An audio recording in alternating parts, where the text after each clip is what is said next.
चल रहा है, वहीं उसी टॉपिक पर आते हैं कि अब हम त्रिकुटी पर पहुंच गए। त्रिकुटी पर पहुंचने के उपरांत अब उस सतनाम के 2 मंत्र हैं, उनमें से एक मंत्र का अकाउंट हमने त्रिकुटी पर देना है, तब हम आगे प्रस्थान कर सकते हैं, नहीं वहां से आगे नहीं जाने देगा ये। तो वहां परमात्मा आएंगे इस दास के रूप में, गुरु के रूप में। और जिस भी पुण्यात्मा की जैसी आस्था इस दास के प्रति आज बनी हुई है, तो त्रिकुटी पर भी ऐसी ही होगी। इसलिए परमात्मा कहते हैं, गुरु मानुष कर जानते ते नर कई हैं अंधे हैं वो, और महादुखी संसार में फिर आ गई हम के फंद। आपने गुरु जी को परमात्मा के तुल डील करना है। ये दास भगवान नहीं है, मुझे अपनी औकात का खूब पता है, लेकिन आप जी ने इस दास को एज ए रिहर्सल और इस जन्म मृत्यु के रोग की इस प्रॉब्लम को सोल्व करने के लिए, हल करने के लिए मानना पड़ेगा गुरु जी हमारे भगवान है।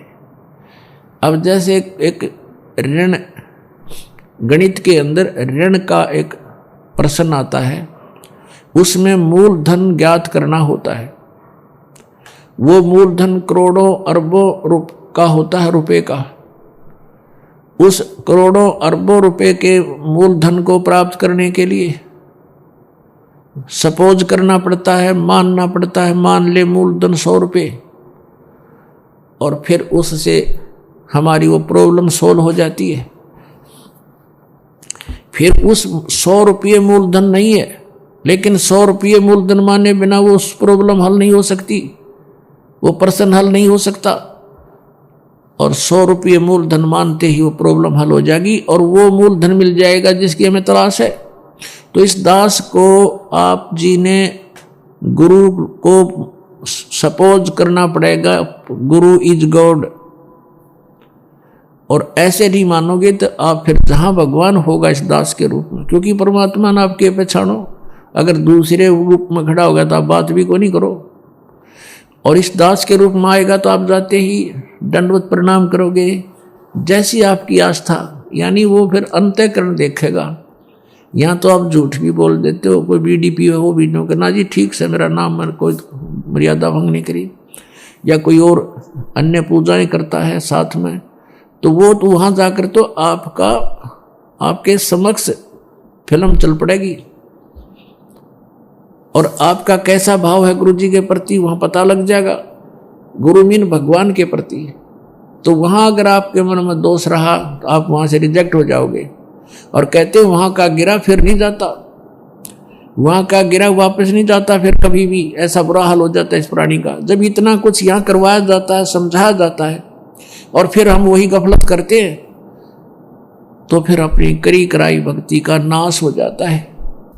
त्रिकुटी पर जाकर के परमात्मा आएंगे, वह बहुत बड़ा मेला लगा होगा, इंटरनेशनल एयरपोर्ट है।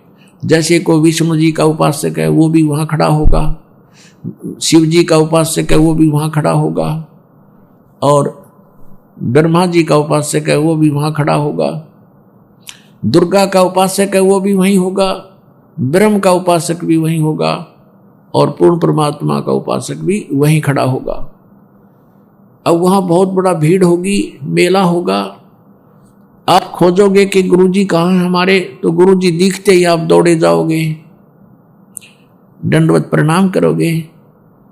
फिर परमात्मा आपको साथ ले जाएंगे कि आज जो तुम्हारा अकाउंट क्लियर कराते हैं।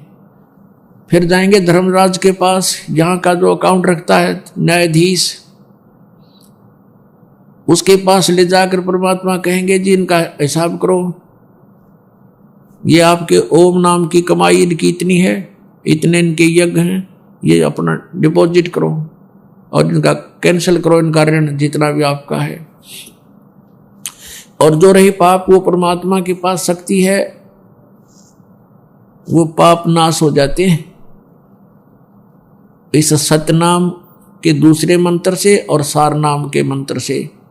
ये हमारे पाप नाश होते हैं इनसे, दोनों के योग से, अकेले से नहीं होते उसके। तो पाप हमारे नाश मिलेंगे, पुण्य जो के तू वहां विद्यमान मिलेंगे। तो वो काल के भ्रम से वो भ्रम नहीं आता सामने, वो धर्मराज छोड़ रखा है उसने कि ये काउंट करेगा, उसको हिसाब दे देंगे। फिर त्रिकुटी से आगे चलते हैं, फिर हम ब्रह्मरंध्र की ओर। अपने आत्माओं,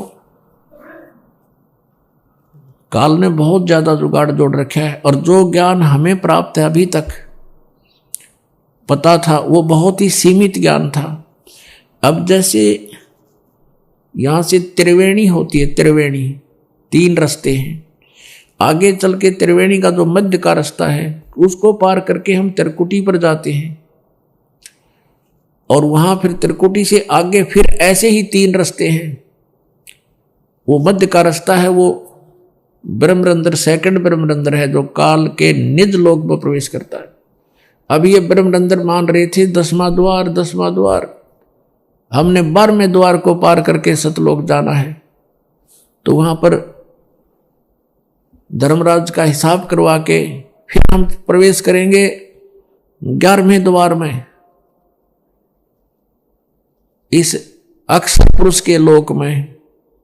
अक्षर पुरुष का लोक यानी स्थान 7 संख ब्रह्मांड का है, उसके अंदर से हमने जाना है।